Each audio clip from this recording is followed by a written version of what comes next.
तस्वीरें ऐसी जो भारत की इमेज दुनिया के सामने काफी अलग तरीके से प्रेजेंट कर रही हैं, शायद भारतवासी उससे खुश ना हो। देश के प्रमुख शहरों की हेडलाइंस निकालें तो बिजली कट, गांव और देहात की तो पूछिए ही नहीं। देश की राजधानी से दूर शहरों की तो चर्चा ही मत करिए।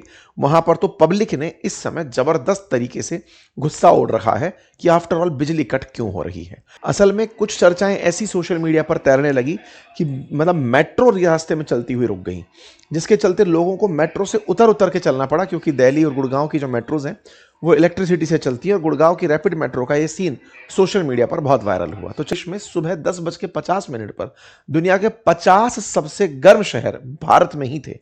अगर आंकड़ों पर नजर डालें तो मध्य प्रदेश, उड़ीसा, तेलंगाना, विदर्भ, पश्चिम उत्तर प्रदेश ईस्ट, वेस्ट, आंध्र प्रदेश, यहां पर शहरों को अगर आप तलाशें तो औसत से 2 डिग्री तो एवरेज सभी शहरों के अंदर तापमान बना हुआ था।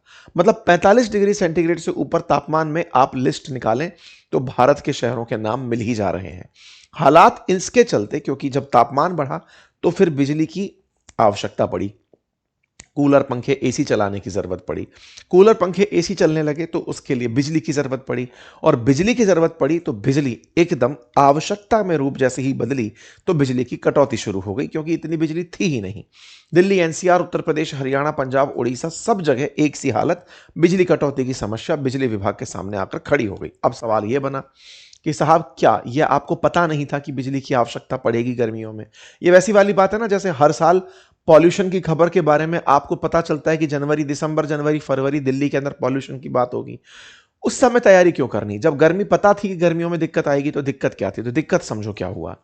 असल में हुआ यह ना कि अप्रैल के आखिरी हफ्ते में देश ने पीक आवर डिमांड 252 गीगावाट की देखी थी कि भाई हमें कितनी अधिकतम जरूरत पड़ रही है, तो बोले 252 गीगावाट की जरूरत पड़ रही है। 19 मई को बिजली की मांग 257 गीगावाट तक पहुंच गई।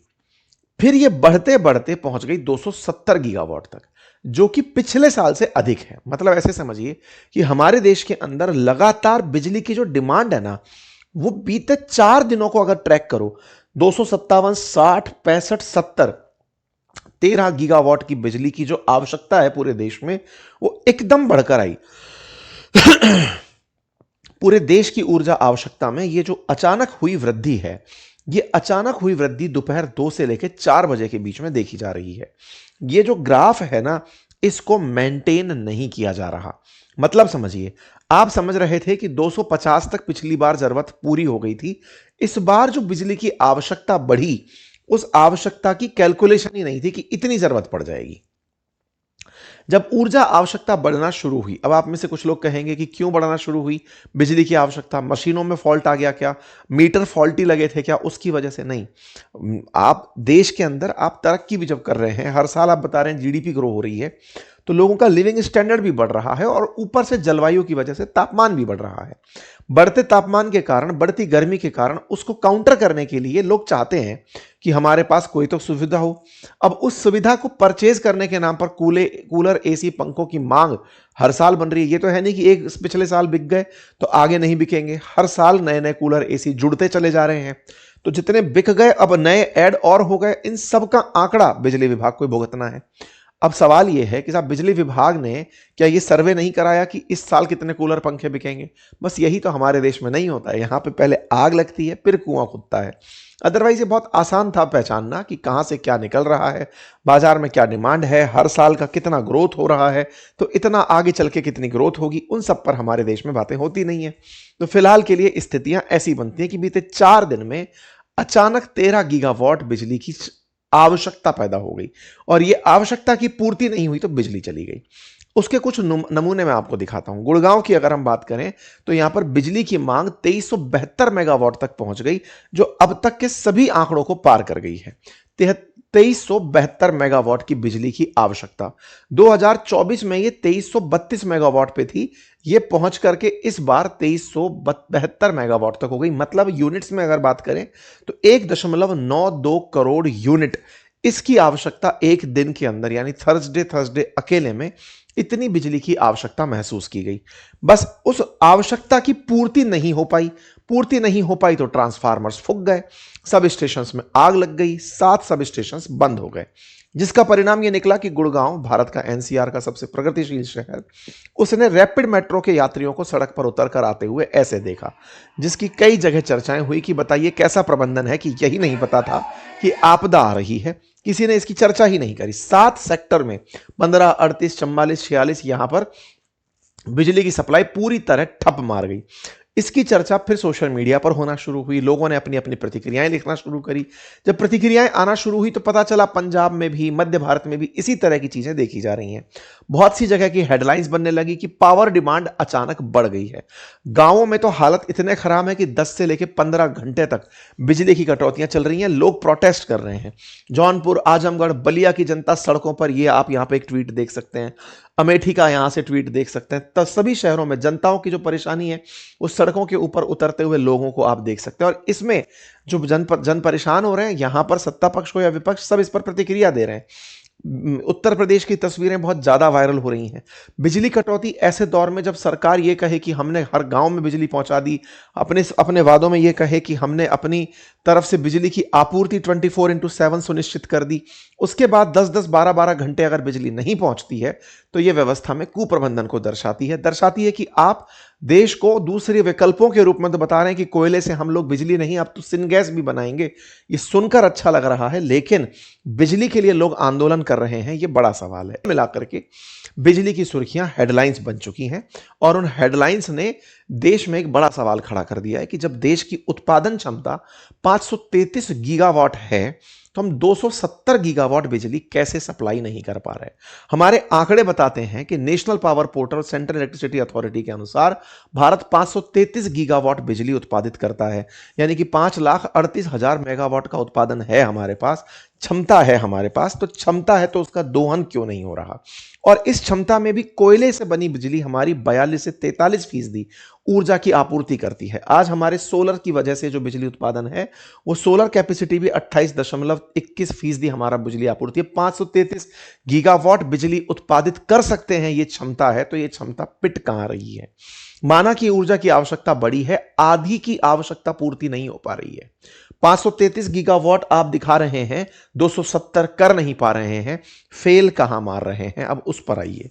तो देखिए साहब, कुल मिलाकर के देश के अंदर मांग बढ़ी, ये समझ में आया, लेकिन बिजली कटौती को लेकर के 3 बड़े स्टेप निकल कर आए कि बिजली उत्पादित हो रही है, वो तो क्षमता है, लेकिन उत्पादन से आप तक पहुंच जाए, इसमें कई रास्ते हैं। पहला है ट्रांसमिशन का, मतलब बिजली का उत्पादन जहां से हो रहा है, चाहे कोयले से हो रहा है, सोलर से हो रहा है, न्यूक्लियर से हो रहा है, हाइडल से हो रहा है, वाटर से हो रहा है, कहीं से भी हो रहा है, उसके लिए तो आपके पास क्षमताएं विकसित हो गई। लेकिन वहां से लेके आपके घर तक पहुंचाने में जो सबसे प्रमुख दायित्व निभाता है वो ट्रांसमिशन है। और ये जो ट्रांसमिशन है ना, ये 5 लाख सर्किट किलोमीटर तक फैला हुआ है।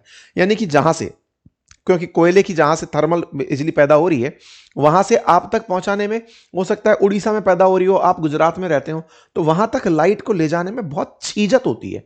ट्रांसमिशन एक बहुत बड़ा खर्च बनकर आता है। गर्मी में यह ट्रांसमिशन उन तारों के पिघलने के कारण या फिर उन तारों में ही कोई और दिक्कत आने के कारण अटक जाता है। तीसरा बड़ा कारण क्या है? डिस्ट्रीब्यूशन। डिस्ट्रीब्यूशन कैसे? जब आपके पास ट्रांसमिशन से बिजली सब स्टेशन के माध्यम से घर पहुंचाई जाती है, तब जिम्मेदारी आती है डिस्ट्रीब्यूशन की। डिस्ट्रीब्यूशन सब स्टेशन और आपके जो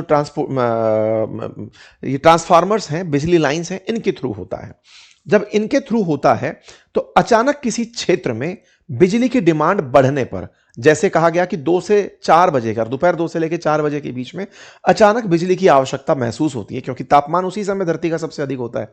तो जब बिजली की आवश्यकता महसूस होती है तो कूलर, पंखे, एसी चलने लगते हैं।